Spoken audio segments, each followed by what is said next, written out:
This is a regularly scheduled meeting of the Waterville City Council. There are agendas available on the table near the entrance or online at the city's website. Consent agenda items are routine items which are voted on in one motion and vote. Unfinished or new business items are voted on separately. Councilors will be given an opportunity for questions or comments, followed by citizens who must speak at the podium and identify themselves. Citizens will be allowed to speak one time per agenda item for up to 3 minutes. Citizens who wish to speak on a topic that does not appear on tonight's agenda will have the opportunity to do so during the public comment section of the agenda for up to 3 minutes. So at this point, Pledge of Allegiance. To the flag of the United States of America and to the republic for which it stands, one nation, under God, indivisible, with liberty and justice for all. All right. Any disclosure of conflict of interests? Anybody have any conflict of interest or any of the votes they're going to take tonight? Seeing none, we'll move on to the city manager's report. All right, thank you, Mr. Mayor. I'd first like to announce a grant opportunity, the Maine Business Relief Fund, the Retail Association of Maine, as well as the Maine Grocers and Food Producers Association have announced the Maine Business Relief Fund will be providing up to $2,500 in grant allocations to businesses impacted by the December 18th storm, with a potential for additional grant relief up to $10,000. The application deadline is 12 midnight on January 31st. Those interested should visit mainbusinessrelieffund.com for more information and to submit an application. Just a quick thank you. Last week we had a meeting between the Park Street neighbors as well as First Church.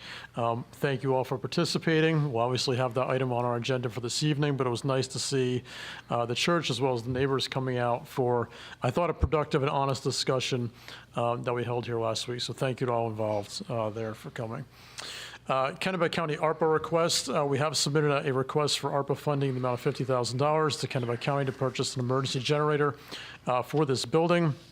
I did attend the commissioners meeting last week, but did not take any action on ARPA funds and requests, so we will continue to monitor that and press our case for a generator for this building to be used as an emergency shelter. We also recently had a meeting with Chinborough as well as Maine DOT regarding the Taconic Bridge. Just a general update there. Everything is on schedule. It seems to be tracking well. There is a website, taconicbridgeproject.com, for anyone interested in the latest updates, schedules, and everything going on with that project. So that was taconicbridgeproject.com. My next open office hours event will be January 22nd, 4 to 6 p.m. We're going to have it at the Schuff Arts Center. This was there again. We canceled our last meeting because it was the day of the storm last time. So rescheduled to January 22nd, 4 to 6 p.m. And a reminder, always looking for new locations around the city coming up. We're going to try to get into, I believe, the Muskie Center in the South End for our next one. We're working on that. A reminder, we are looking for volunteers to be trained to staff our emergency shelters. If you're interested, please contact City Administration or the Fire Department to be registered for our next available training session. We recently had another session that was a great success, so thank you to everyone who attended there, as well as to our police and fire departments for putting on another great session. Another reminder for enrollment in our new mass notification system. Anyone interested in enrolling can go to waterville-me.myfreealerts.com. We also have a QR code available. And again, this is going to be a great notification system to get city updates. You can subscribe to a variety of different topics, from meetings to emergency alerts to other areas of information that we're going to be putting out. Lastly, I would like to just recognize the January 2nd passing of Leah Joseph, who ran the Lebanese bakery here just behind this building for 44 years. She was a fixture in downtown for many years and had a loyal following among many. Her contributions to the city as well as the Lebanese community here in Waterville cannot be forgotten. So we will miss Leah very much. I had been going there long before I took this job here in Waterville, and she was always a really just sweet person and a pleasant presence for 44 years here in our downtown. So thank you to her and family, and we will miss them. Thank you. Thank you. Okay, council comments. I have a report from the ARPA committee. This is the final report of the committee, which will sunset at the end of this month. The committee held its final meeting on January 11th and discussed the following topics: decision on Waterville Historical Society funding request for $100,000. While the committee saw great merit in the project and benefits to the city, it felt that the amount was outside the parameters of the RFP requested by the council. The organization did receive $5,000 in ARPA funding in the most recent grant cycle. Recommendations on priority areas for remaining ARPA funding. The list of most urgent funding priorities provided in 2022 remains relevant, namely housing, childcare, and mental health supports. The committee has discharged its duty under the process set forth by the council and defers to the council to either give further direction to the committee or allocate funds as the council sees fit. Third, reflections on how the city can best support community-based organizations moving forward. We discussed a couple of approaches to this question, including just accepting all requests and presenting to the council for consideration in the budget process, or providing a fair and transparent way for agencies to ask for funding, such as through the request for proposals process created by the committee.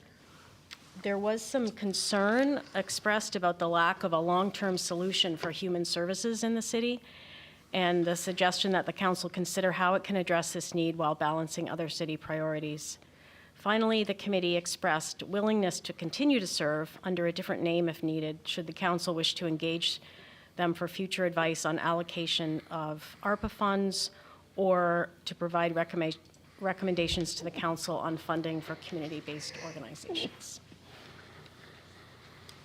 Excellent, thank you. Any other comments or committee updates? Mayor, I Yes, ma'am. have someone online with their hand raised. Shall I promote them? For councilor updates on committees or? Not sure what it's for. Well, yeah. So at this point, if there's none, we're going to say, do you have another one? No, I just have a message that Bill Lee is trying to get to log on. Bill Lee was on a minute ago. Okay, he just wanted to make sure that he is actually in the meeting, so. Okay. Well, seeing no other councilor comments or committee updates, let's move into the public comment section. And Patty, you can go ahead and promote this person at this point. It'll kick us off. His hand is not raised anymore. Okay. Well, maybe it was Bill Lee, like, trying to get in. I don't know. I don't know. And he heard his name. Okay. Any member of the public here that wish to come and speak to any other topic that's not on the agenda tonight? Ma'am?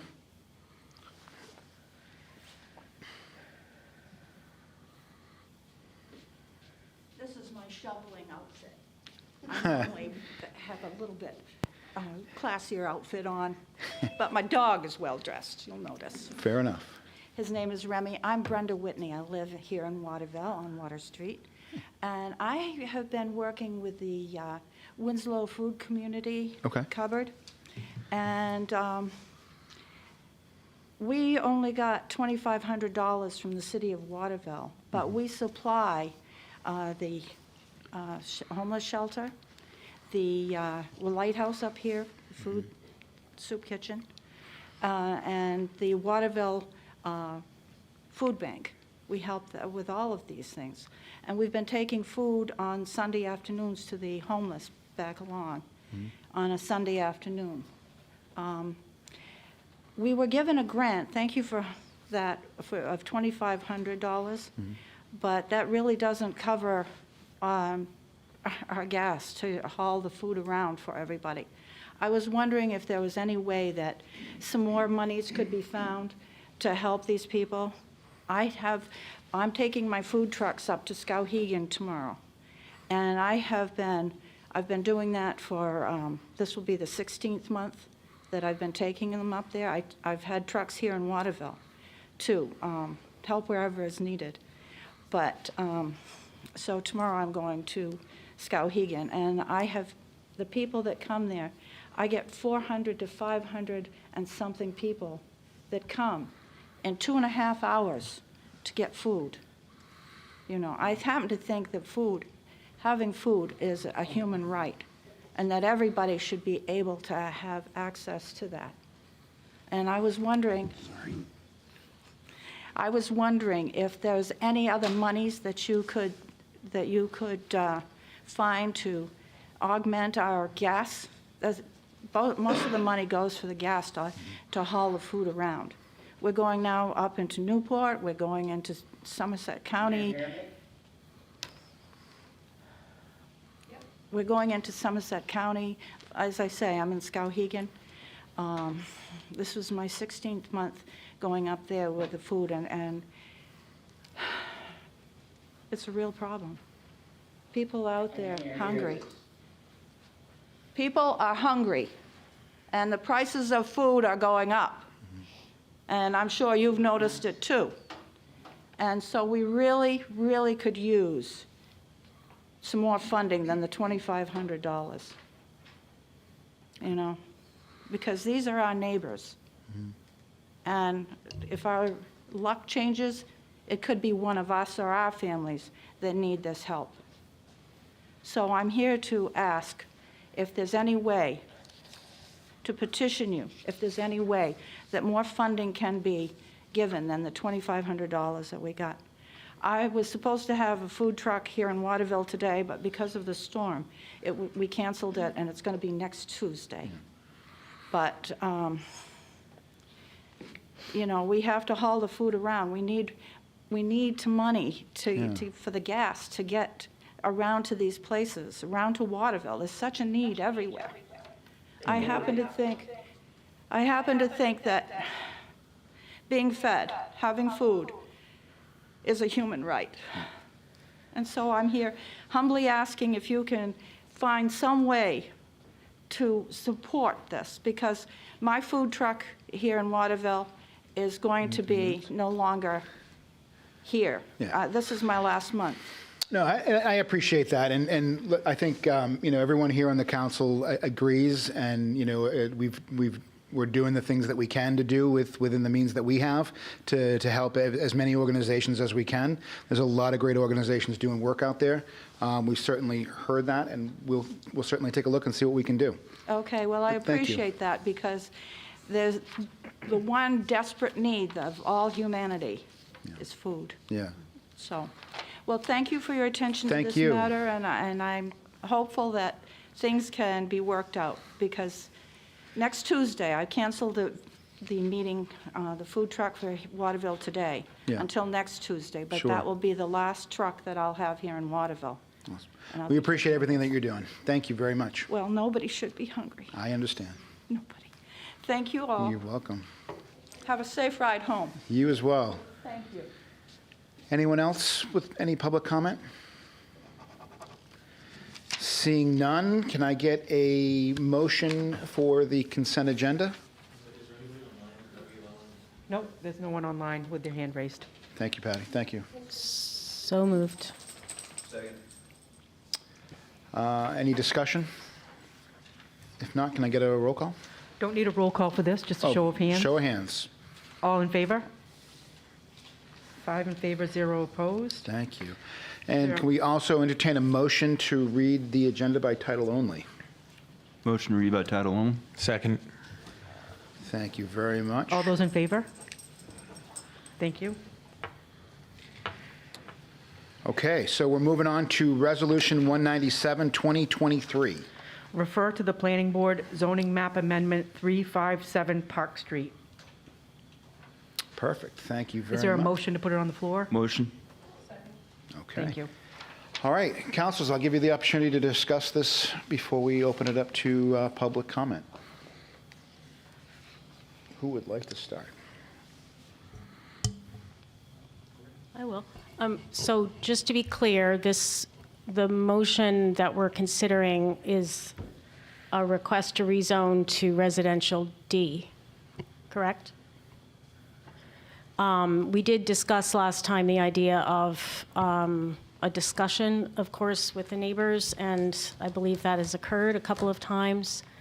We have a proposal from the church, which we've received, but this does not reflect the kind of compromise I think we were looking for. So at this point, I think we have to, well, I'm going to vote no on sending this proposal as it stands to the planning board.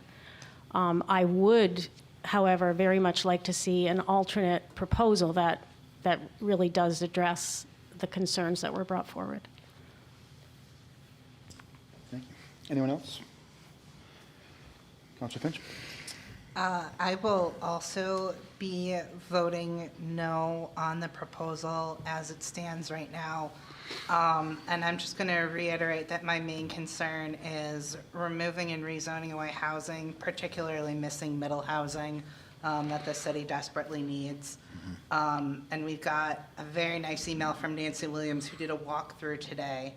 And it seems like from this email, it seems like although all of the fixtures, cabinets, gas heating units, refrigerators, everything has been taken out, it seems like the buildings are still able to be housing. And so before I vote to remove housing, I'm gonna need a lot more evidence that this can't be housing and more of a compromise that protects that neighborhood. Thank you. Thank you.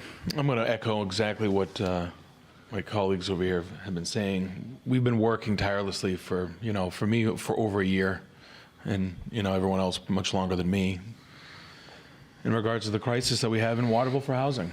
And I am not going to vote to demolish anything that is controversial. I mean, they're essentially perfect buildings for people to live in. And I am not going to vote to tear them down. Anyone else? Flavia? I'm just going to echo what everybody's been saying. All right. A lot of echo in this room tonight. Yes. A lot of echo. Okay. Anyone else on the council wish to make any type of? Okay.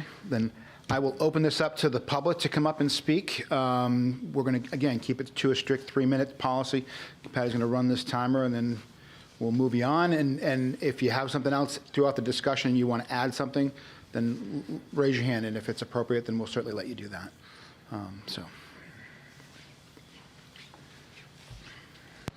Good evening. My name is Jeff Allen. I'm with AE Hudson Engineers, and I represent the church.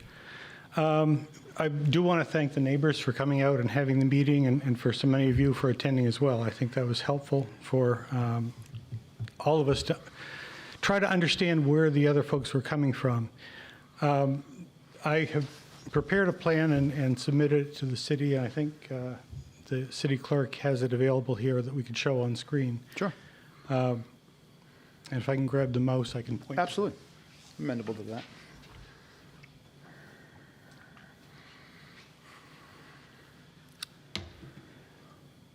So this is the church down on the lower side here.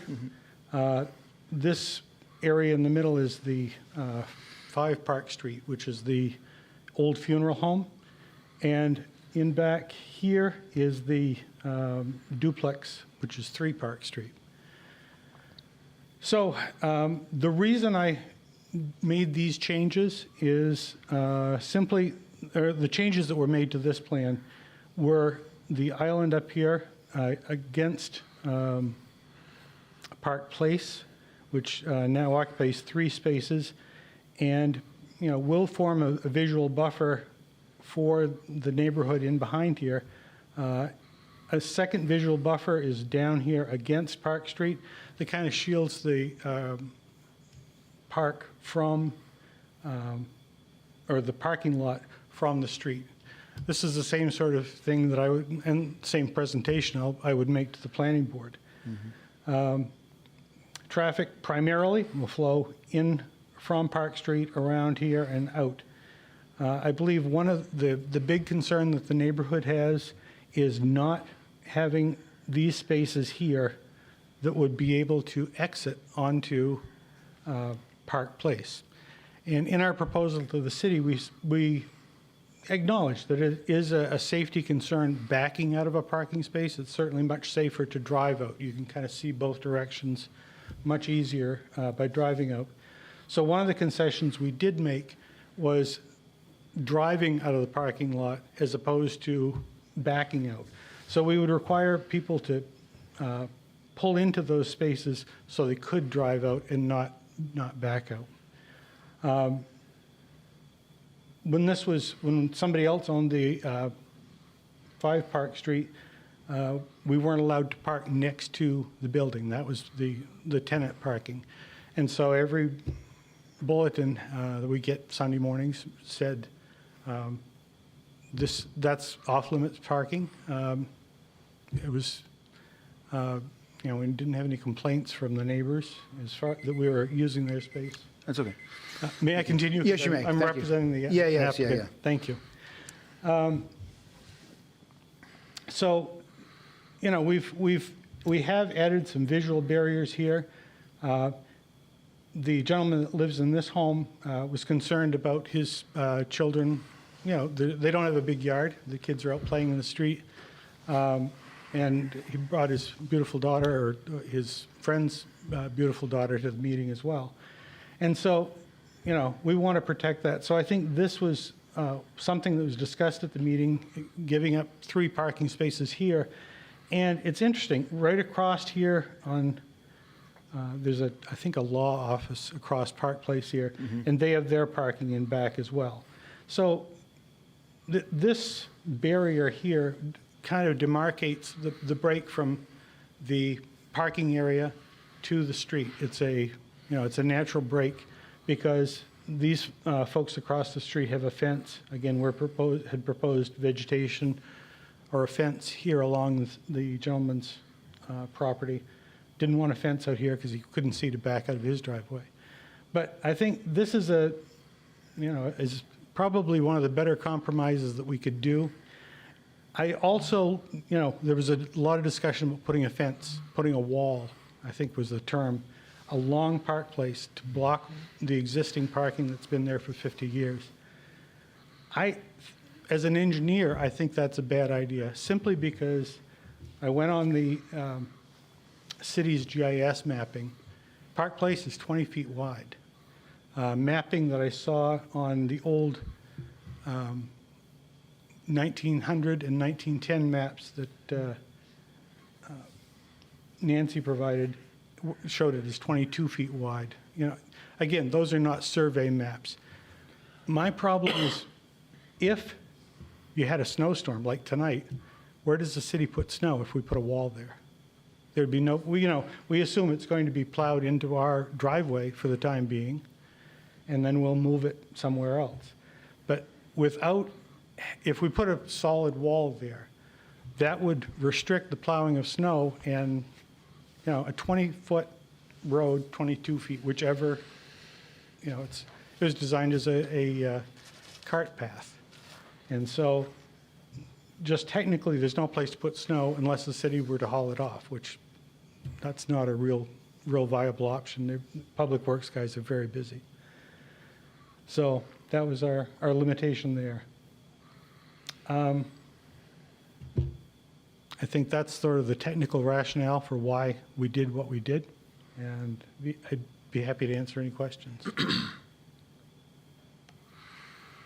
Any questions from the council? Okay, thank you. Thank you. Oh, you have one? Well, I understand there was another proposal that actually involved saving some of the housing. Yes. There which would was. be very different than this. Right, there was a proposal that if we could get somebody to move the duplex out back, or if Mrs. Williams could get somebody to move the housing, they're welcome to have that. And we alluded to that. You're right, I didn't discuss that. She asked at the meeting if some organization, the Waterville Housing Authority, could have that building. Absolutely. They just need to move it. And, and we looked at it today. It's, there are a lot of useful pieces in there. The hardwood floors are gorgeous. And the trim around the doors is very attractive. But, it is completely gutted out inside as far as any fixtures or whatever. In the other building that was the funeral home, there are 3 apartments. The back one is obviously a different generation than the front two. The front one, or the back one is upper and lower floors. The front, probably 2/3 of the building are one apartment above the other. They have separate entrances and are completely separated. Again, those are, the upstairs apartment was most recently occupied by folks that bought a new home. And so, it's in decent shape, but again, all of the fixtures inside have been removed. As far as the church, and Reverend Maydell could speak to this perhaps more than I do, it's not the church's business to become a landlord. And there's no incentive for us to do that. So, I don't know, he could speak a little bit more on that perhaps than I could. Any other questions about the design? No. So our intent is to take both of the buildings completely down. Okay. Yeah. Thank you. Thank you. Anyone else from the public wish to speak? Hi, Steve Maydell, pastor of the church. If I can hopefully get this done in 3 minutes. I think in summary, the proposals discussed present an undue burden on the church. It is very difficult for city council to mandate that the church spend hundreds of thousands of dollars to rehabilitate buildings and to mandate that the vision of a church include apartments. That is not something I think a city council should be allowed to do, actually. It creates an undue burden on us. Parking in Waterville, as you know, is a premium. It is difficult, and we pay dearly for that parking space. And only 3 years ago did you decide to enter into a contract zone with someone, and it didn't preserve the residential feature of the neighborhood. That contract zone allows for complete commercial usage. So you could have office space there, you can have a spa there, you can have all kinds of things there that have nothing to do with housing. The idea that a city council would be able to then mandate that we spend money, I think, is just going to create an undue burden on the church. And essentially, you want to bankrupt a church to advance the cause of your housing problems. There's one other small issue, and as we think about what we're trying to get done with the church. And we've tried to have meetings, and it's nice to do that. But the concern is that we have 3 residents and some city council members that appear to be functioning as an unelected planning board. And what we're simply asking for is to allow the planning board to do its work. Let us make our proposal to them. If there's a counter proposal, that's fine. Let the planning board do its work, let the process go forward. And right now, what we have are 3 residents with some combination of not certainly every counselor, because not every counselor was at the meeting, but you're functioning as a planning board, and you are making plans mandating what a church should do with its property. So I think that creates an undue burden, and it's something that we're just not going to be able to accommodate financially. We just cannot pay for your dreams. We just can't do it. So if you have any questions about that? About paying for our dreams? I have no questions for that. About Yeah, that. Thank you. I can't afford it. That's Yeah, the thank you. bottom line.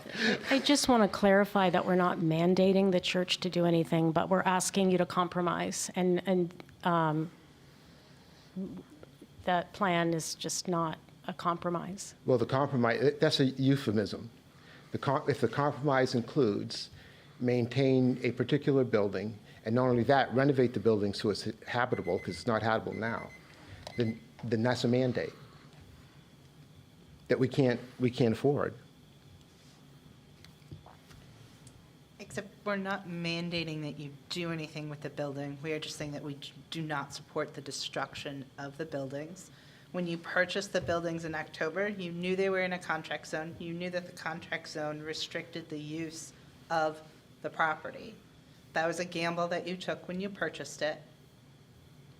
And quite frankly, tearing everything out and saying it's not housing and saying it's an undue burden is not going to get us anywhere closer to a compromise.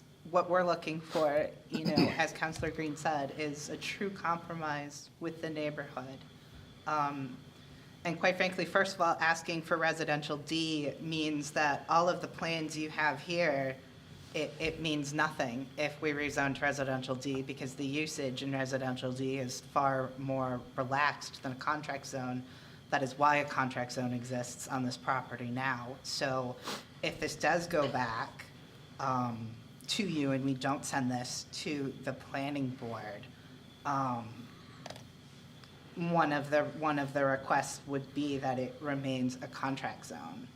And that, yes, in doing that, there are some restrictions on what you will be able to do with the property. But as of right now, we are not mandating that you do anything. We are just denying you a rezone to tear down Yeah, buildings. I'm That's not a pretty mandate. good. I'm pretty good with language. So you're more than happy to allow that property to sit and look dilapidated and with plywood over its windows and fall into disrepair. You're pleased with that? You think that's a good outcome? I mean, it's your usage of the property, if that's what you would like to do to your building. No, it's not that's what we would on like to do. us. Is what you would like us to do. We would like to do something completely different. Because if we can't afford it, there's going to be plywood put over the windows, and we're just going to let it fall into the ground because we can't afford to do what you want. And if you want another contract zone, I suppose that means a change from the current contract zone. I don't know. I mean, Yes, that would be true. It would be an amendment to the current contract zone. yeah. So you're asking for. We'd have to see, I guess, what would be in that contract. I'm not sure what would be in there. I think what we're asking you to do is to go back to the drawing board and come up with a proposal that is a true compromise, that would be a contract zone. And the no vote would be on a strict rezone to residential D. How is a compromise achievable if the only compromise is we keep the property the way you want it to kept? Can you describe compromise for me better? I think you. That sounds you're like a good- mandate. You're good with language, so I think you know what compromise is. Yeah. And I'm talking about going back and coming up with a solution of your, mutual agreement that where each side gives something and gets something. So are 3 residents going to, on a weighted scale, be more important than all the other residents? I haven't brought them here yet. I'm happy to do it. You won't be able to meet here. Well, this is where we meet, so. Well, there will be a full room. Perfect. I just want to know on a weighted scale if 3 residents can use the city council to achieve their wishes when hundreds of other residents don't want that. I think that's a mischaracterization of what's happening here. We are committed to preserving the character of the neighborhood, and we don't want to see housing be destroyed. That's the The position. contract zone wasn't for housing, it's for commercial property. Isn't it? It allows commercial property. Doesn't it? And it preserves the residential character of the neighborhood. Well, it preserves that building as you read the contract, that's true. Anything else? All right. All right, thank you. Thank you very much. Anyone else? Nancy? Nancy Williams, 8 Park Place. So today I had a lovely tour with Steve and Jeff, and I want to thank them for that tour.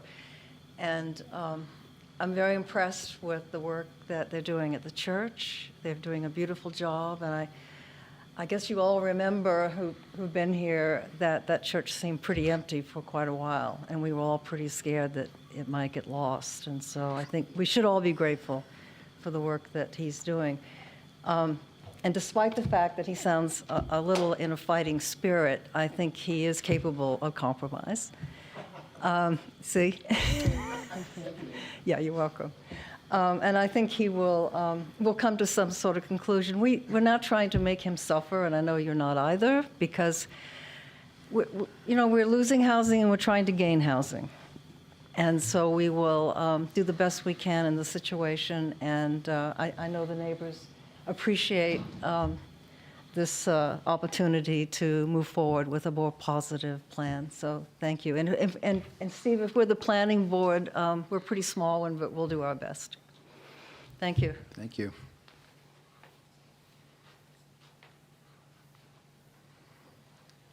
Hi, my name's Bob Martin. I'm an attorney in Waterviille, and I'm here on behalf of the First Church.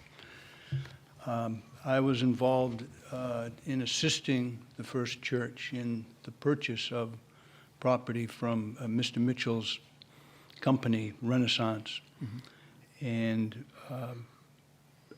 after the purchase,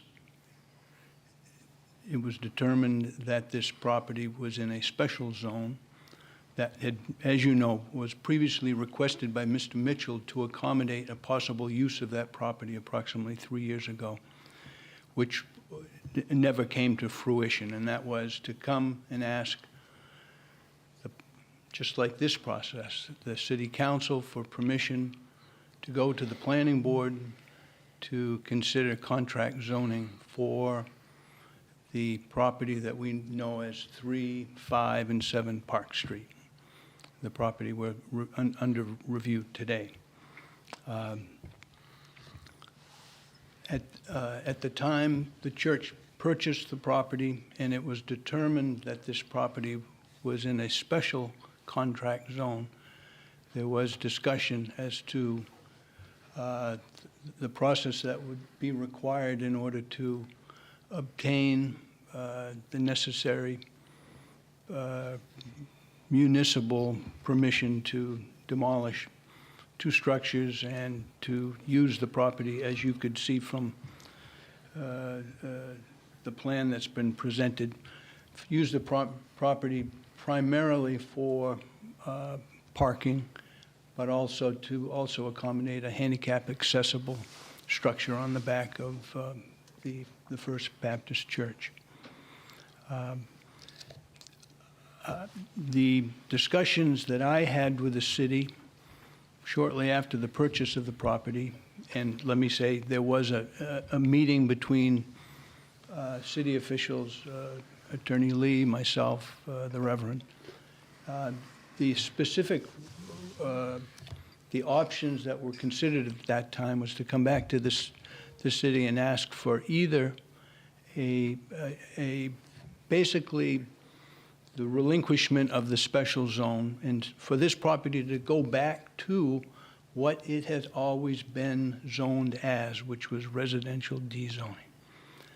Or alternatively, to request a change in the contract zoning that had been recently, I guess, granted to this property, or which this property was placed into. And it was my understanding that the request that was going to be made to the city was that we review the contract zoning provisions.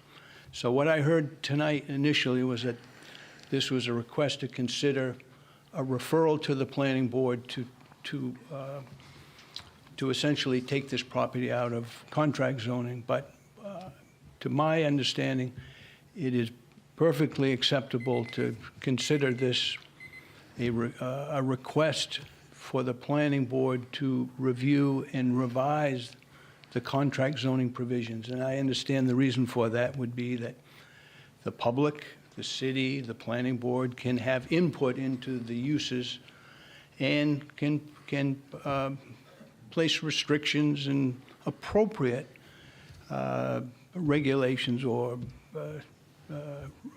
conditions on the use of this particular property. So to the extent that the council wishes to postpone this decision this evening, that's fine, but I understand that the request is really to review the contract zoning provisions of this particular property. And obviously, the specific issue is the degree to which the church can be really compelled to continue with the placement of structures on this property, and that is an issue that may be very difficult to work around. But I just want to be clear that we are that the church is fine with working on the terms of contract zoning revisions so that there can be conditions placed on this particular property if that's the interest of the planning board and ultimately the city council who votes on this. So Excellent. I don't know if there are any questions of councilors or No. if not, thank you.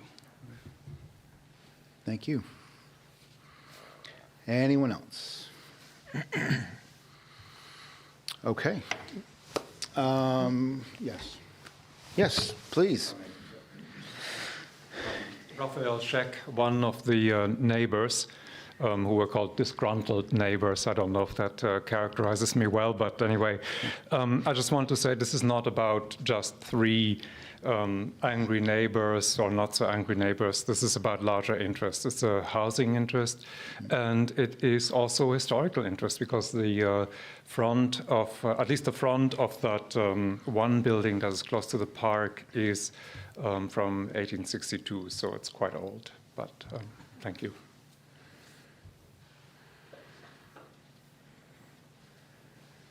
Thank you.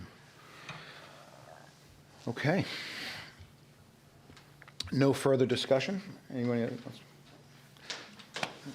else? I'd just like to clarify the position that the church is taking at this point, because my understanding was that there was a meeting today to discuss further proposals that would be different than the ones that we were shown here. And so I think that, as I understand it, the church's position is that those discussions will not be entertained, that you are asking for a rezone based on the plans you showed today. Is that correct? May I speak? No, pardon me. But what we did is we discussed some potentials, but we did not sit down to have a real discussion about what would it mean, who would pay for what. I alluded to the fact that we might want to move the house. We didn't talk about would we move it there, would we move it off the property. I said to Steve that I'm sure he would ask for money if we asked for property, and we didn't really get into that. I think that's a discussion that takes time. You sit down and you look at it. We also talked about perhaps cutting off the back of the house, of the big house. But I don't think we mentioned it, but the back of the house has this wonderful ballroom on the second story. And that was fairly common during the Victorian period and really beautiful, luxurious houses. So even though it looks kind of like a square, not so interesting building, it must have been pretty spectacular in its day. And so when I now say, well, we'll just cut off the back of the house, I now think, oh, that ballroom. So that, I'm sorry, that's the historic preservationist. That's going to be a very difficult conversation, keeping that house, tearing it all down, tearing off part of it. That's not a discussion that you have in an afternoon. And we may come back and have entirely different ideas, but until we have a little bit of time to do that, I don't want to say that by any means are we prepared to say that no one really thought about it. It's just that we don't have time. Is that? So it sounds like you're willing to continue the conversation, but I'm just not sure that the church is. Oh, I think so. If I can speak for him. I think so. Yeah. Yeah.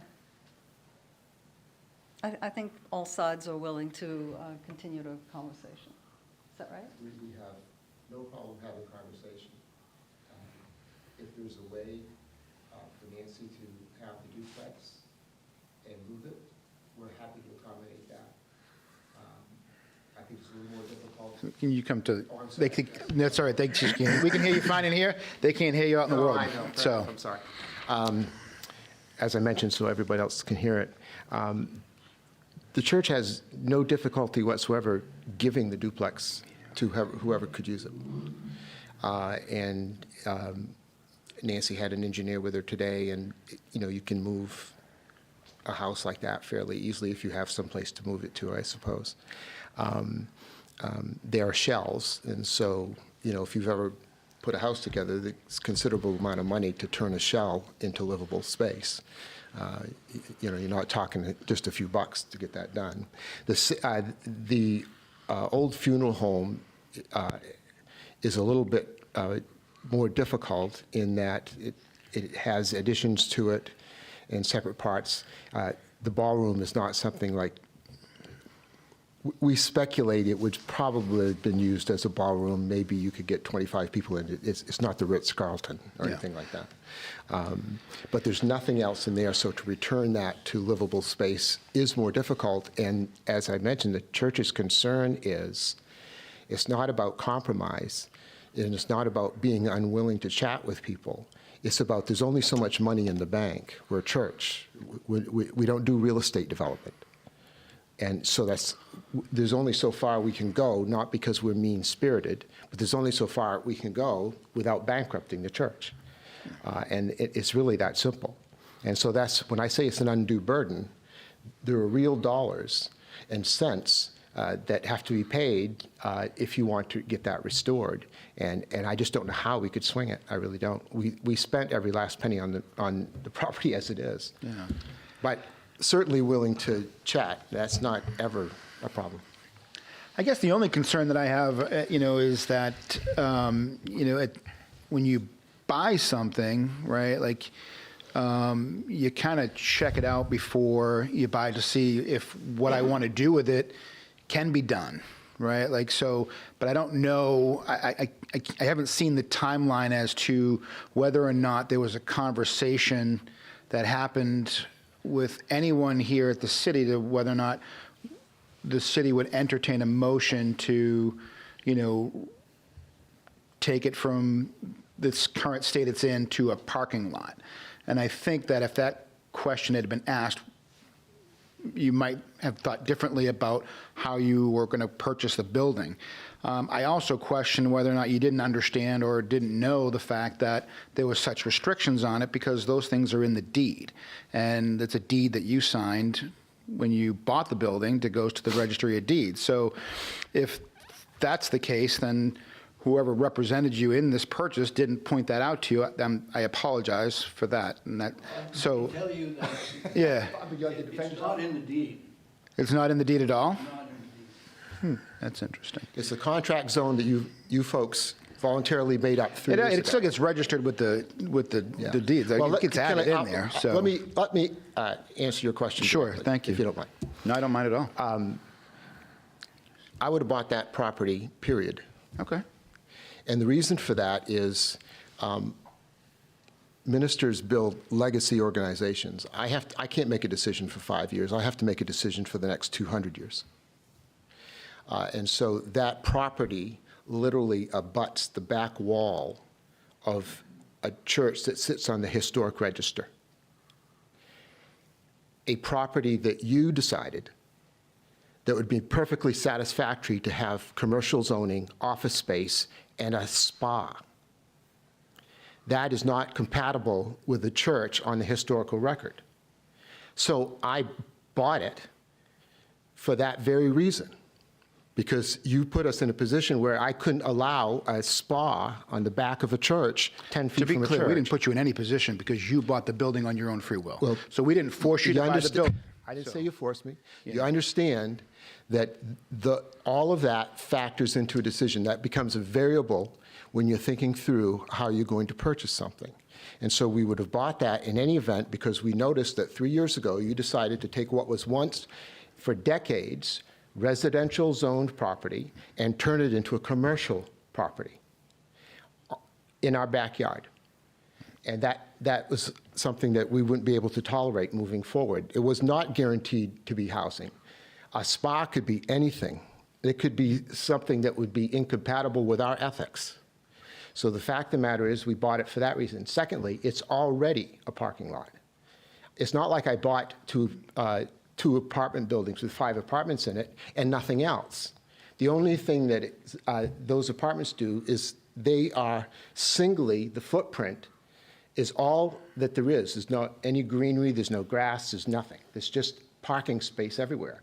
So I already have a parking lot, and 7 Park Street is already deemed to be a parking lot.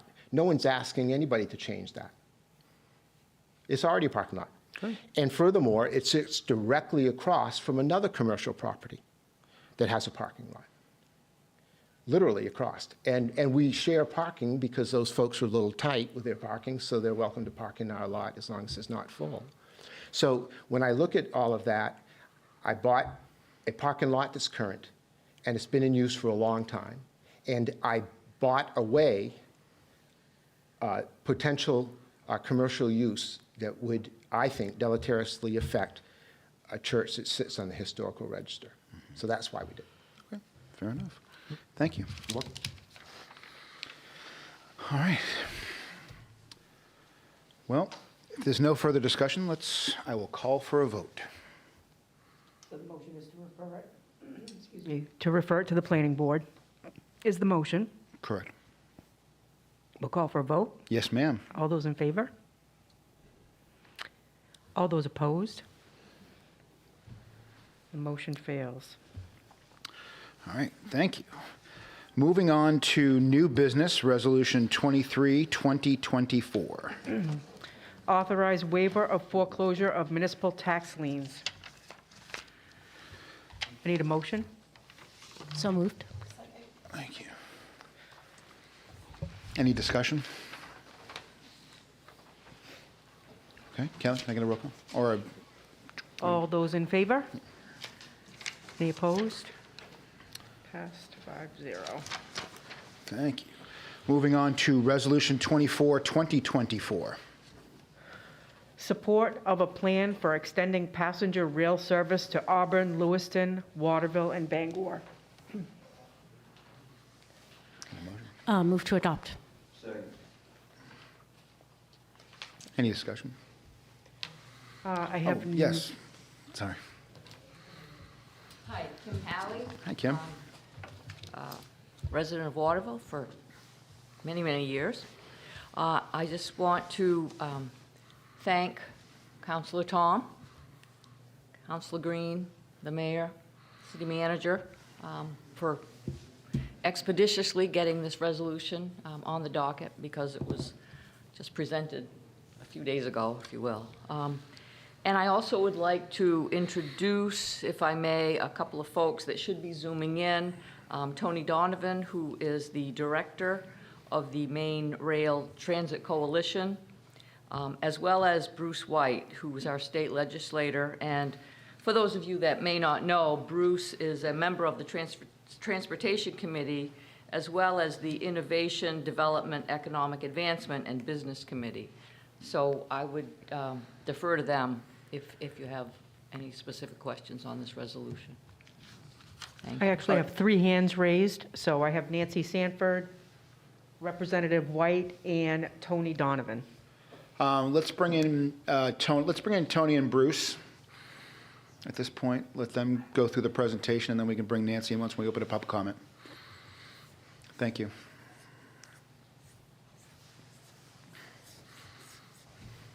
Okay. Mr. Donovan, can you hear us okay? You are muted, sir. I'm unmuted. There you Can go. you hear me? I can hear you. Yes, we can. Thank you. Go ahead, sir. Well, thank you very much for allowing us to speak tonight. And I want to thank the mayor and council for what Tim said was putting this so quickly on the council agenda. Again, my name's Tony Donovan. I am a managing director of the Maine Rail Transit Coalition. We're a statewide organization that has been advocating for expansion of passenger trains throughout the state of Maine for many years, probably decades. And probably to get right to the point is there has been a bill passed at federal level called the Bipartisan Infrastructure Law, or Bill, BIL, which puts substantial funds available to state and regional and municipal agencies for expansion of passenger rail to cities. And one specific program was called the Corridor Priority Identification Grant Program. I don't want to say it was handed out like candy, but if you go on the website and look it up, municipalities throughout the states, throughout the country received $500,000 grants. Vermont got 2. The state of Maine was awarded a $500,000 planning grant for expanding the Downeaster passenger rail service up the coast from Brunswick to Rockland. Now, last year, when this grant funding became available, Senator Baldacci from Bangor and Representative White, in addition to a couple other legislators, Senator Peggy Rotundo from Lewiston and Senator Ben Chipman from Portland, all talked about the advantage of this grant program in that it identified rail corridors under whole new criteria, unlike previous criteria that limited some of the potential for service to places like Waterviille, Bangor, Lewiston, based on studies that showed there wasn't enough population. And we proved that last year when the state the state's rail authority applied for and received a $500,000 grant to go to Rockland and the towns along the coast north of Brunswick, or up the coast of Brunswick, even though we all know the population there is lower than or equal to, at the very least, the density of the towns along the corridor through to Bangor. Now, I'm a rail guy, and I'm here to answer all the questions you like. What I will try to simply say is that the rail corridor, like the interstate highway system that we're all familiar with, the rail corridor through the state of Maine, recognized for decades by the federal government, is the Northeast Rail Corridor from Boston through Portland and, as per federal identification, to Auburn. That's the federal high-speed rail corridor.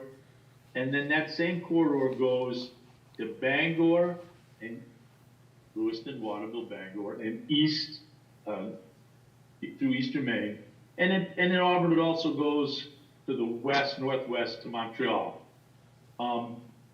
This corridor in Maine and this new program opens the opportunity for the state to do a plan. This isn't necessarily, we're going to do rail. This is a plan that will bring the communities into the discussion about, can we bring rail here? Is it good for the economy? Is it good for the environment? Is it good for housing? Is it good for equity? Is it good for access to jobs? So we go beyond the criterias of is the population big enough? More to, what are the benefits to my municipality if trains come here? Again, the state successfully applied for a grant last year to go up for the Rockland branch and identify that as a corridor. And we, last year, started it, and there's a bill in the legislature this year, it's the same bill, LD 860, which you see in front of you, which directs the Maine Department of Transportation, actually the state's rail authority, to do the same grant application for the corridor, Portland, Auburn, Lewiston, Waterville, and Bangor. Same grant application that they awarded for the train to Rockland to come to your municipality. I hope I said that. There's a lot of information in there, but mostly I'm here to answer questions if you have it. Again, I hope that was useful to your deliberations. Thank you. I mean, I think that it was, absolutely. I think what we were presented with was an opportunity to have a resolution from the city perspective to add to others and kind of be a larger voice. Is that kind of what, that's how I understood this request?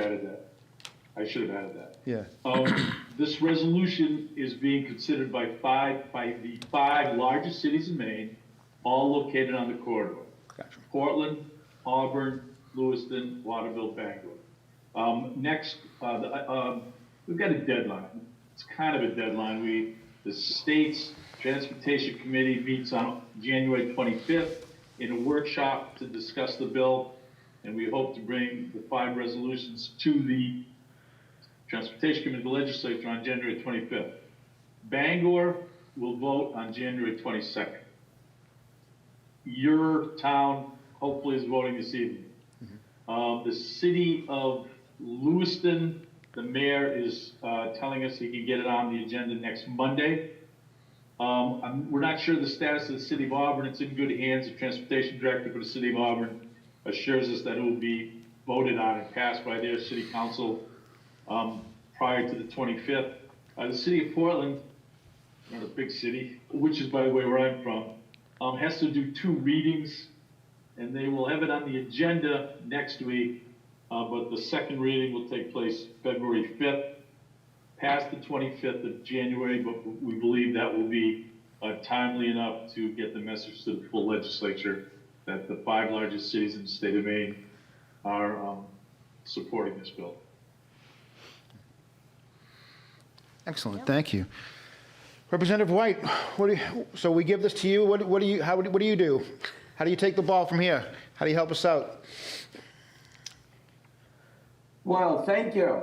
I wish it was going to be a slam dunk, but I think most people know, just like in local politics, state politics is no less easy to get things done. There are a lot of moving parts, and the title and everything, there's a lot more to it. There's a lot of detail in here. So, but I mean, I really do, want to just say last month, basically, I'll start with this. I'll keep it brief as well. Last month, I met with some rail advocates. We met at Sailor T, right here in Waterville. We discussed the importance of getting support for LD 860 from the city. And we had a couple of people from Waterville, had somebody from Bangor, somebody, from Auburn area, and Tony was there, so thank you. And I also want to thank Tom McCormick, my, Ward 7 city councilor, for his role in this, and being responsive when he was emailed. And thank Tony and Kim Halley for helping with this resolution.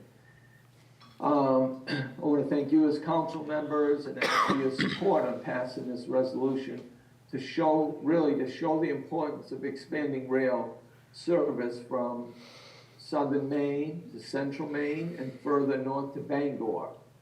And as Tony mentioned, this bill was put in by Senator Baldacci. He's been a very strong advocate of expanding rail. I've worked with him on other bills.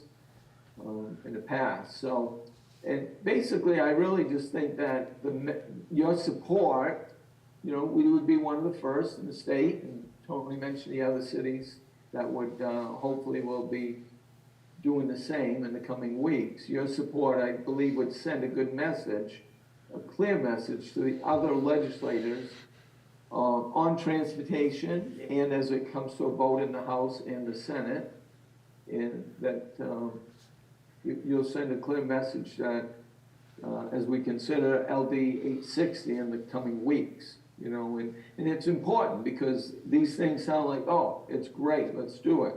But Tony knows, he's been working on this much longer than I have, and these things, you know, there are other places competing, there's funds involved, there's, you know, some people don't feel it's necessary. I don't think we have the population going further north, so it's not that easy. But I believe the resolution will just send that message and hopefully gain support from our transportation committee to start with, and then on to the full House and Senate.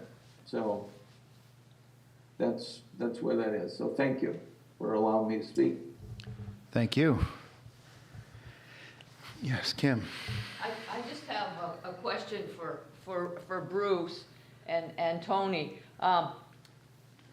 Will we have opportunity to submit testimony under LD 860? I know I've submitted testimony for other bills. I think I can answer that. Well, so firstly, this was the bill originally was a concept draft, and Senator Baldacci recently put some fine-tuned the language, but the public hearing was already held. This bill was combined with LD 880, I believe it was, and Rotundo, which had a similar type of a bill.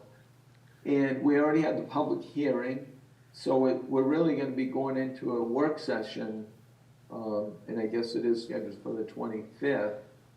And so I'm not sure that you can put anything in at this point, honestly, but I can confirm that. But you can join the work session. And Tony might have something to add. Bruce is right. The public hearing took place last year. It kind of got rolled over. It's kind of an unusual that it went to the work session issues to our advantage, though. State legislators, call your state legislator. You have one right here. Call your own state senator. But my suggestion is if you would like to see a plan for rail to your municipality, call the governor.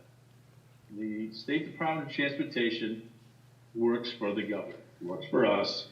Call the governor. Say, you know, I can get the number off the top of my head, by the way, if you want it, 287-3531, and leave a message that we support the federal funding, 100% federal funding. Now, this is no local or no state funding. We support the grant application for federal funding for a plan for rail on the corridor that serves Lewiston, Waterville Bank. So you could call your legislation, call a lot of legislators, but really at this point of the ballgame, let's call the governor and say, hey, will you listen to us here in Central Maine? I'll leave it at that at the very least. Thank you, Tony. We have Nancy Sample. Thank you, Kim. Would like to speak as well. Okay, yes, thank you. Thank you, gentlemen. If you can promote Nancy.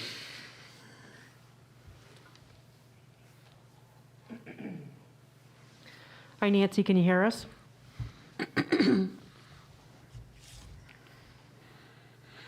Yes, I can hear you. Yes, go ahead, please.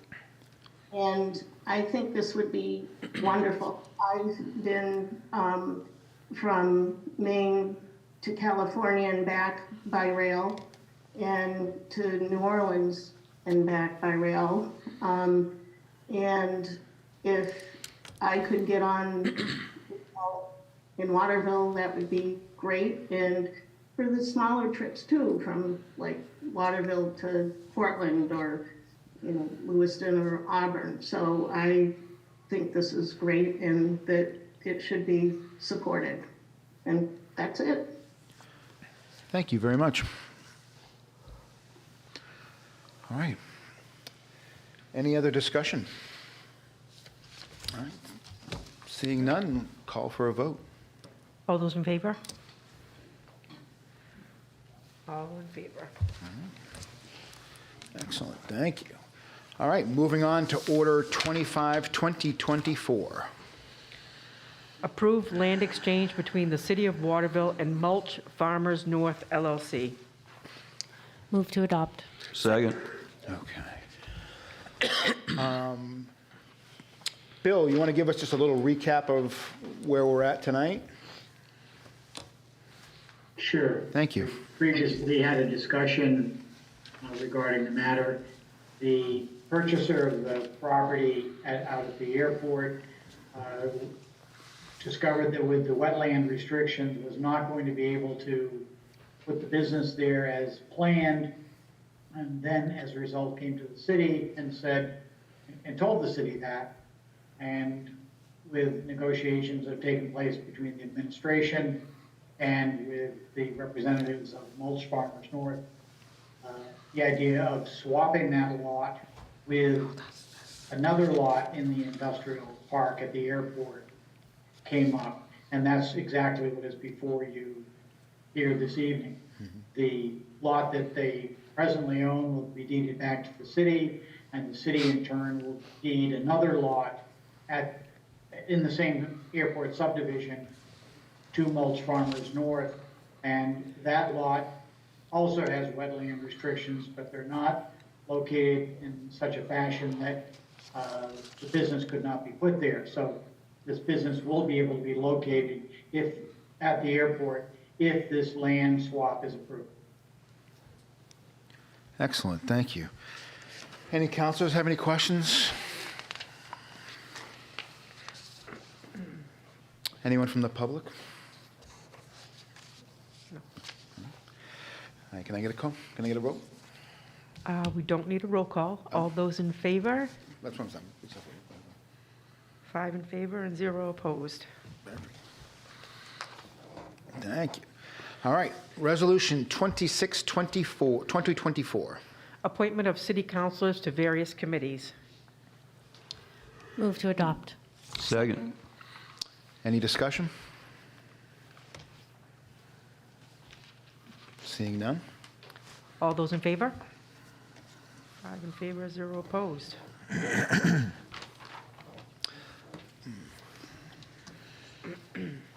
All right, moving on to Resolution 2024. Adoption of city council rules of order and procedure. Move to adopt. Second. All right, let's have some discussion. So Mayor, you want just a brief kind of? Yes, please. Okay. Thank you. So this is a document that I had mentioned a couple of months back now of us sort of putting together and creating to better kind of govern our council meetings and to have an easy reference guide for both the council and the public with regard to procedure. So a lot of things in here are things that exist in city code. I will also note the remote meeting policy at the end is exactly the policy that's currently already in place. That was adopted by this council in 2021. There were no changes made to this. This is current policy, but we rolled it into this document again for easy reference for both the council and the public. So these are, obviously some of the things that we think are going to be good for council meetings as far as turning them into or furthering them just being professional and efficient meetings. And also just that our remote meeting policy is clear and easily accessible in one document. So the copy you have on your desk that was emailed earlier today are with the revisions of our city solicitor that was emailed out to you earlier today, and you see the red line version at your desk here tonight. Thank you very much. Any discussion amongst the council? Green. So I have a question regarding, it's on page 9 with the no more than 15 minutes for general public comment, and then it says the period will be suspended. Does that mean that if someone misses that initial 15 minutes that they will have the opportunity to speak at the end of the meeting, or is it just a first come, first served 15 minutes? What's the, it doesn't really give the intent when it says suspended that it can be picked back up.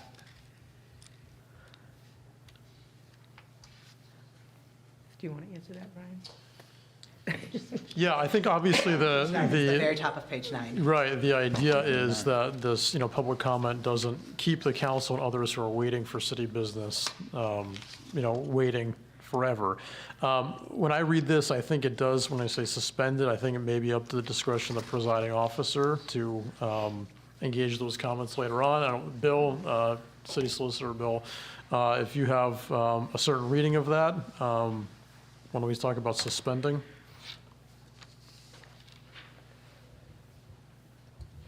I will need to be able to bring that up before me.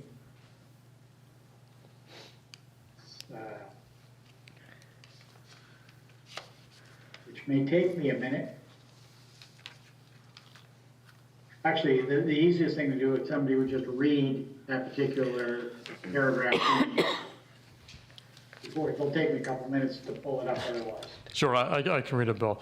So it's no more than a total of 15 minutes will be allocated for general public comment periods. If the general public comment period exceeds 15 minutes, the public comment period will be suspended by the presiding officer to allow the council to conduct its business out of courtesy for those attending the meeting for a specific agenda item.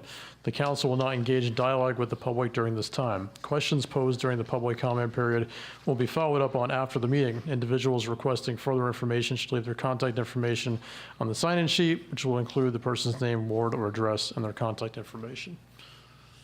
I read that as basically it's terminated. But I guess the question is, could, later in the meeting, once, general business has concluded, could the mayor then allow another period of public comment? If that's intended, I think we should make an amendment to that language to make it clear that that could be allowed. So if the council wishes to grant that authority to the presiding officer, who is the mayor, to entertain public comment at the end of the meeting because the 15 minutes for some reason was not adequate, we can easily change that language so that that will be perfectly clear, and we'll have that for you for the second reading. This is something we're going to want. Budget season's coming. And this last year's public comment period, because of the tax increases, we're going to want to tack something on the end. Give them the 15 minutes, and then either the mayor or the presiding, if the mayor's not here, the presiding individual can bring it back at the end of the council meeting so we get our business done, then open it, give them the opportunity. We realize this will come up. It's already showed its head. I don't know if that was an official amendment you were making. No, I'm saying we need to do something like what Bill was suggesting, that we put it on at what he suggested, we can put it at the end, or whoever suggested it. Give the 15 minutes, and then if they want to continue comment after we've conducted official business, we can open it back up to the public for that way, if somebody's waiting for something specific, they can get their business taken care of. But we know that it's going to come up. I have a question. So last year, I think, didn't we have public meetings before the meeting? We had We started did. at 6:30, allowing the public to have at least 30 minutes? Yeah, I guess in this scenario if you were talking about the budget afterwards, but if we were talking about the budget at the meeting, then this particular public comment wouldn't be, because it's on the agenda, so it wouldn't fit in there. I have no problem with adding it to the end. 15 minutes, we're talking 5 people at 3 minutes. So we don't typically have that. They come up and talk about a bike swap or things of that nature. There are times in which people come up with it. Would someone entertain a motion to maybe change the word will to may? So instead of saying we're going to cut it off, at the end of the day, if 6 people show up and it's 5 and they get to 15 minutes, are we going to suspend it to the end of the meeting, or we just make the determination that we're going to let that one person go, and let whoever is presiding make that call in the moment. Mayor, may I interject? You may. Sure. If it's the council's wish to allow public comment to be basically continued after the main body of the meeting, just say that, but give me the time to craft the language so that it's going to be in final form for you at the second reading, as opposed to trying to put something together here this evening. There's only one reading. It's only one reading for this, but it's okay. City Solicitor, this is a resolution because it's a policy, it's not an ordinance. Resolution. Well, then, let's find out what table. other changes anybody might want, and then let's postpone it to the next meeting, and we'll have final language, and it'll be adopted then. How's that? Motion to table until further. I'll second. Before you do that, could I just raise a point of order? Do we want to put the amended version on the floor? Because Bill has incorporated some changes, some clarifying and corrective language, so that we have the amended version on the floor for when we come back at the next meeting. Is that? So moved, yes. So, Yeah, that would be a good idea. so move the amended version. Is there a second? Second.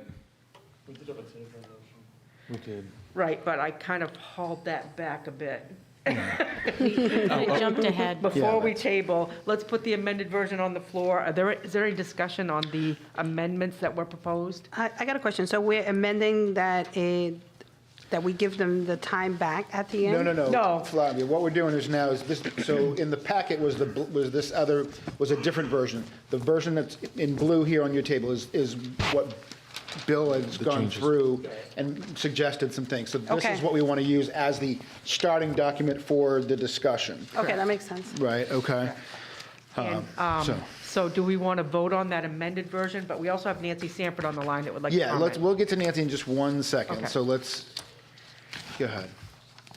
So there is the amended version that were corrections from the city solicitor in the packet that was provided to you today. So do we want to vote on that, putting that amended version on the floor? Yes. All those in favor? 5 in favor, 0 opposed.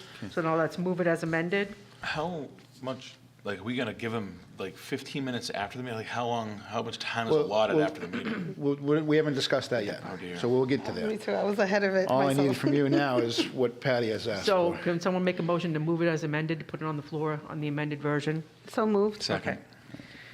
All right, so now we have the amended version on the floor. Okay. Now, can I make an appeal to Council McCormick to, at this point, hold off on your requested table so that we can, you table when we vote for this? I'll retract We it. stock. I'll retract. I'll I will retract. give you the opportunity to table this in just a few minutes, but let's have a conversation, bring Nancy in, and go through this document to see what other changes we want to make. And I think we want to get all the edits in before we come back next week, so we can have the Correct. final. I was just suggesting to No, I table. I wasn't trying to make the motion, No, I'm with you. suggesting to table. Thank you. Councilor Green. I have another minor amendment to propose, and that is under Section 1 and item E. It's just the order of items on the agenda here. Discussion items appear at the end. We typically don't have discussion items at the end, so I would just propose that we move that up further in the regular order of business. If I ask a clarifying question, Counselor, through the mayor? Yes. Thank you. So discussion items, that isn't public comments, Right. right? So where would you like that in relation to public comments is the question I guess I would ask. Well, a discussion item typically is a presentation, or, that happens at the beginning of the meeting, where we're not voting on anything, we're just having a discussion. Okay. So it's a minor point, but I don't think we want to change the order of where we put that discussion item in our business. So prior to this city manager's doesn't have anything- reports? Or, Doesn't have anything to do with the other issue we were discussing about Okay. public comment. But is a discussion item, is that considered a presentation? We normally have presentations also near the top. We normally have that category also, correct? Yep, So I and- don't see that on here, so. Right. I think we should add maybe presentations, and obviously if there's no business in that category for that meeting, it doesn't, but, so presentations and discussion, and Councilor Green is right, we typically have discussion Okay. towards the beginning. Yep. Okay, thank you.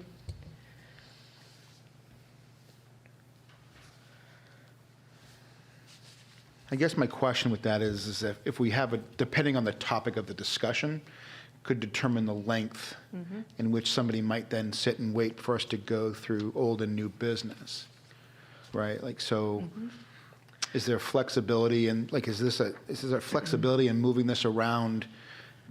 This is a suggested format for the council agenda. On any council meeting night, there can be a motion entertained to take items out of order.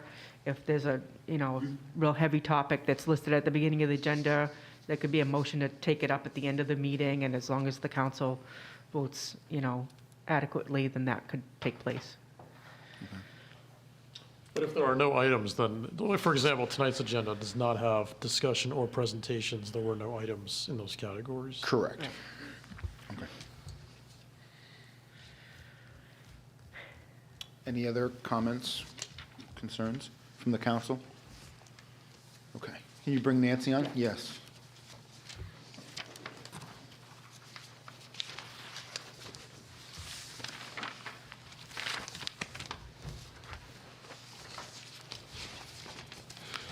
Hi, Nancy, can you hear us okay? Yes, I can. I think I heard this in what Brian said, but I just want to make sure that the remote access and ability to participate remotely is going to stay the same as it is now. Is that accurate? Yes. Okay. I thank you, and I think that's very, very important. It's a show of respect for participation by people that may not be able to get physically to a council meeting, and tonight's a perfect example of that. I had planned to be there in person, but because of the weather and the condition of my driveway, I was not able to be there in person. So I very much appreciate the ability to have my voice heard remotely. So thank you. Did you want to say something, Brian? So, just to clarify, and that's a very relevant comment, the current policy is not changing. There's been no changes to that policy put into place in 2021. However, the council generally has not been sort of following the current policy the last couple of years now. So it's no change to the policy, and it I guess is up to the body whether we choose to follow that policy to the letter of it. But there were no changes to it, and it's incorporated into this document. So that is just what city staff did, is move the current policy, no changes, into this document.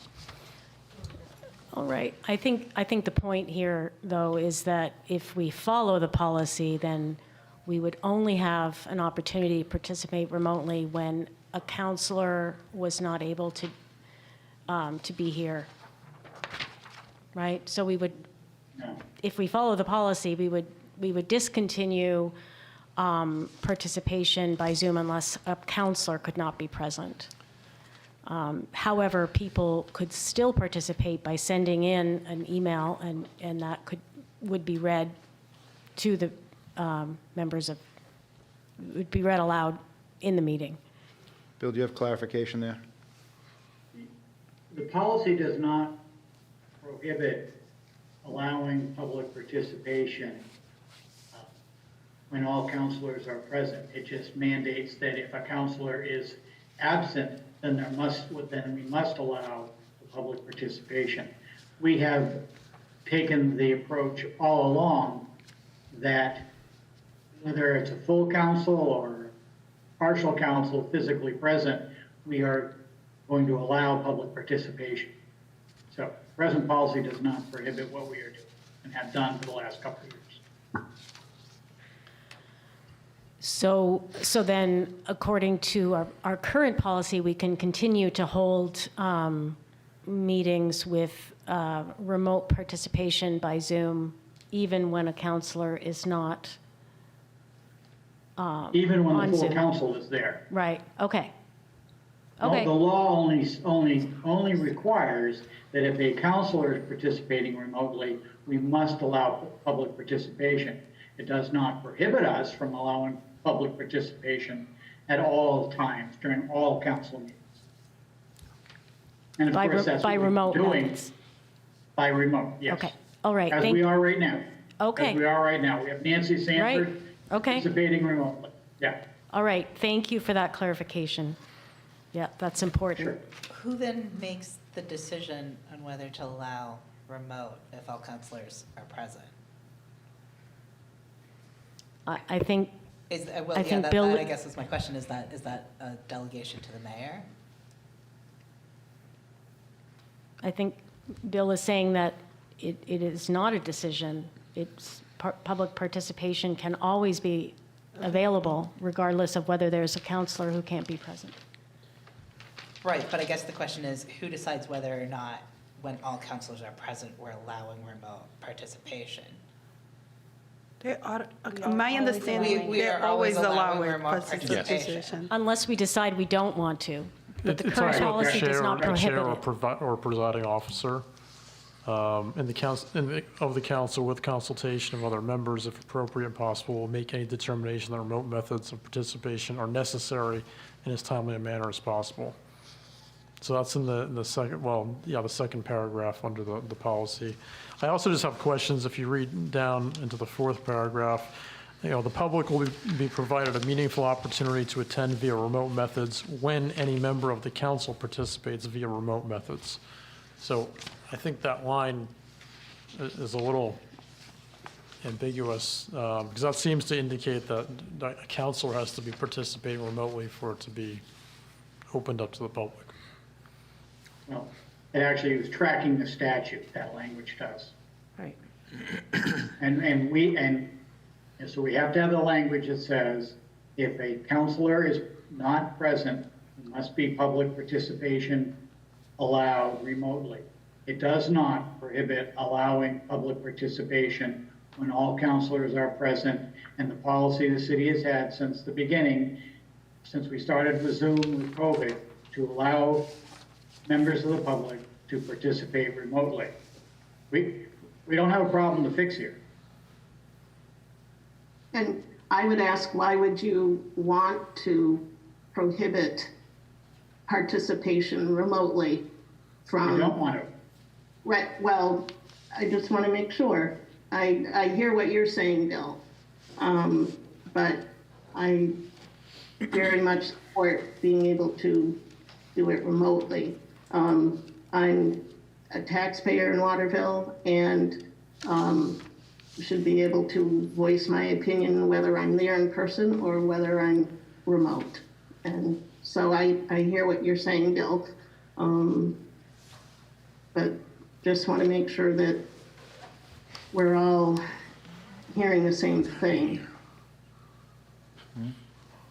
Public has been allowed to participate in every single council meeting since the legislature authorized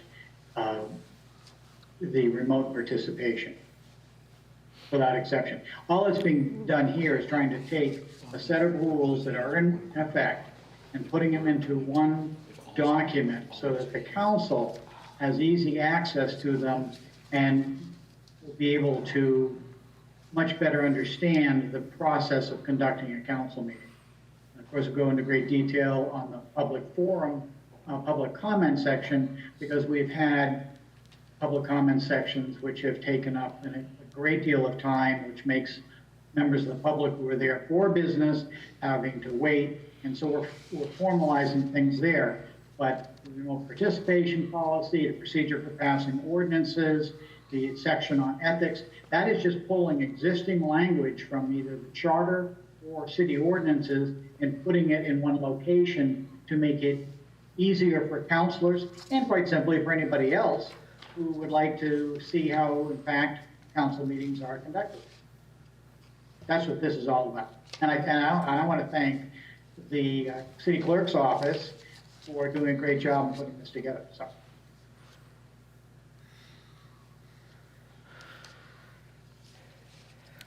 I guess I'm confused then at this document, right? Because this document states that in this remote meeting policy, and that the public will be provided a meaningful opportunity to attend via remote methods when any member of the council participates via remote methods. If the public input is allowed or required at the meeting, an effective means of communication between the body and the public will also be provided.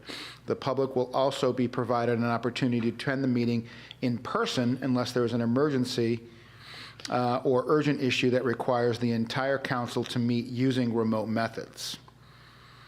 So as I interpret this particular policy is that if there's not a need to have Zoom, right, there are other public avenues in which the public is able to participate, right? Like, so they can come here in person, or they can send an email to the box which we have created as ways to participate.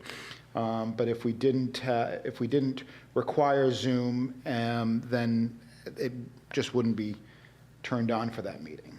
This also states that it's at the discretion of the chair or presiding officer whether to allow a remote option. I got a question, though. Yes. So if we didn't have this in place, if we didn't have this remote option, would Bill and Nancy be able to be online today?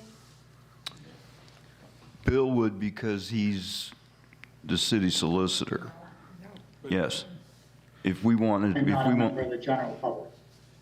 he would just as a counselor. But the general public would have to go through email or other avenues. Yeah, and it Public would be able to confuses still more. watch, and if they wanted to participate, the understanding was that they would be able to submit, as the mayor said, like an email in order to participate. I guess I share in confusion. I misunderstood the remote policy thing. So would Bill be able to join in if we didn't have a remote policy? Yes. Okay. I think So city just the staff general public. or presentations from, say, whether it be a developer or someone else outside of town that has a presentation for the council, I would think that would still be allowed. Yeah, and in that scenario in which we were deciding to open, that method, then at that point, what this states is that at that point, the public would then notice to identify a location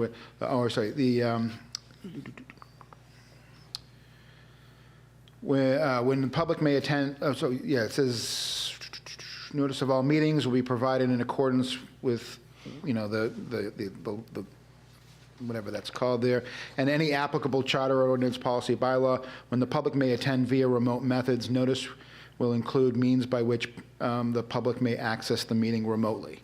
So in scenarios, and like if we weren't meeting with Bill today, then, we had a required, he'd be here on Zoom, and all the councils here, we wouldn't open the Zoom in a normal sense. So I would not be able to participate. I could watch, but I wouldn't be able to participate. Is that accurate? Yeah, you would, correct. You would not be able to participate via Zoom. You'd be able to participate in the other ways in which we've outlined. Right, so a discussion like we're having now would not be possible. Email is something that people use, but it's not, does not lend itself to back and forth. And I quite frankly don't understand why you would want to go back to something that it was, I guess I want my city councilors to want to hear what the public has to say, whether they're there in the room or whether they're somewhere else. I'm not always in Waterville during the spring, summer, and fall, but I Zoom in. I think I come to like 95% of city, the meetings.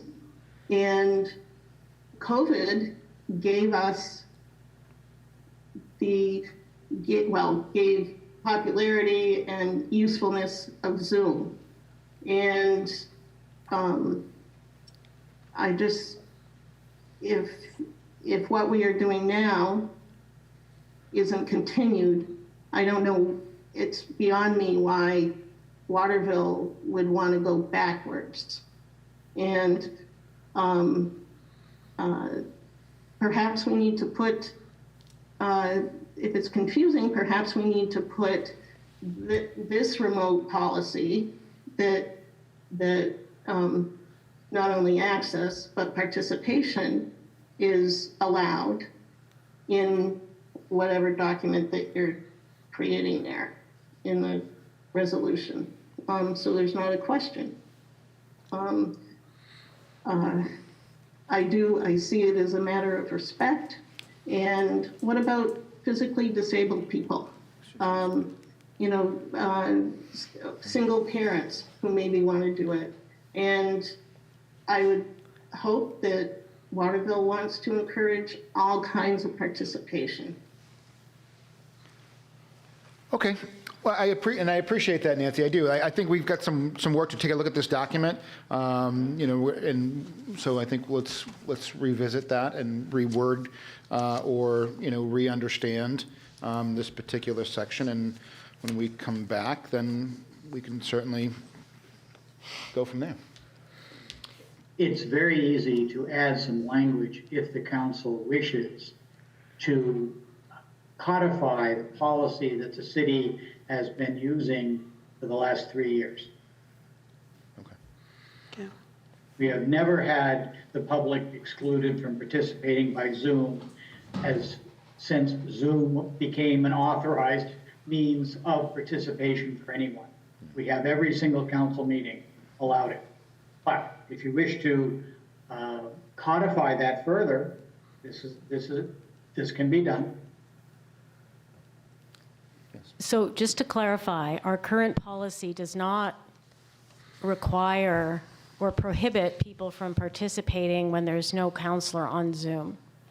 And that if we wanted to make that part of the policy, we would need to change this policy to indicate that the Zoom option is not available unless a counselor is not present on Zoom. Right now, it only mandates that if a counselor is not present, we must have the Zoom alternative for members of the public. It does not prohibit the council from allowing the Zoom alternative for members of the public when all counselors are present. And our policy, our practice, I should probably say rather than policy, our practice has been, ever since Zoom has been authorized, to allow members of the public to participate by Zoom, alternate means, remote participation, even if all counselors are present. And we have done that every single council meeting since remote participation has become legal under state law. Right. So just, again, we are following the policy as it stands now.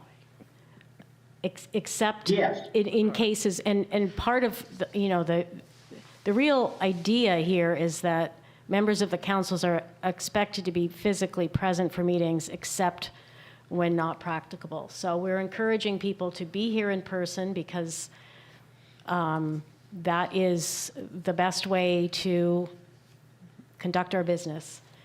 But that if a counselor cannot be present due to emergency or urgent issue, then we have the Zoom option, and then we allow people to participate as well from the public.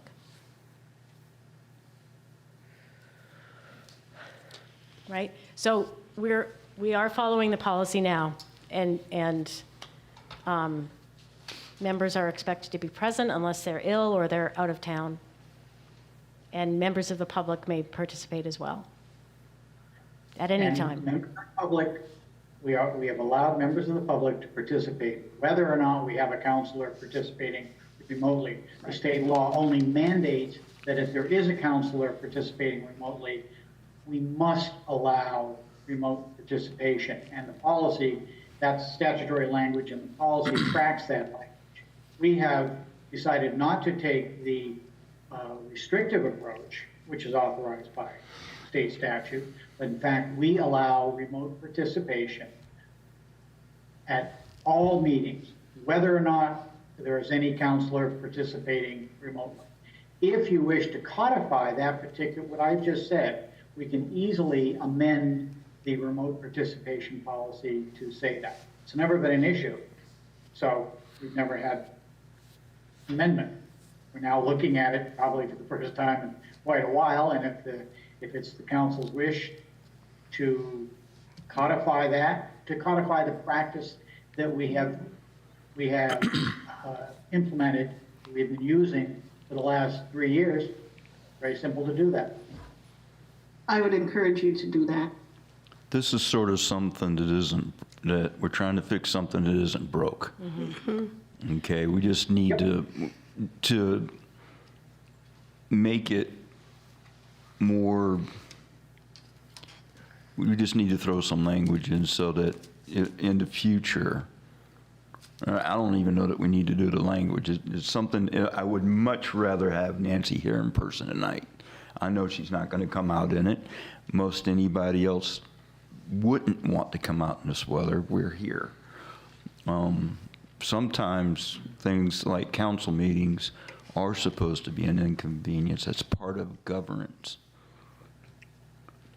But if we need to put the language just to make everybody feel better, let's do it. It's something that's not really broke.